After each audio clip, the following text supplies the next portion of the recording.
Assalamualaikum warahmatullahi wabarakatuh. Saya hanya mengingatkan Pak, di mana semangat Bapak untuk meningkatkan produksi, tentu teman-teman tadi telah menyampaikan, seindah apapun bibit yang kita berikan, pupuk yang cukup tanpa air, kita juga gagal. Kenapa saya sampaikan pada forum ini? Bulan 9 saya telah meminta dan rekomendasi Komisi 4 diminta kepada Menteri Pertanian untuk menyampaikan kepada Menteri PUPR agar irigasi Kerung Pasir yang ada di Aceh segera diperbaiki. Karena di sana ada 9.822 hektar lahan yang begitu subur tanpa air.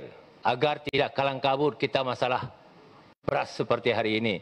Yang kedua, karena memang kita negeri di ujung barat, Bapak selalu menyampaikan benih, tapi di saat kami minta benih tidak pernah sampai ke Aceh. Mohon perhatian teman-teman di JN. Aceh juga masih bahagian Republik Indonesia. Mohon perhatikan itu. Terima kasih. Assalamualaikum warahmatullahi wabarakatuh. Waalaikumsalam.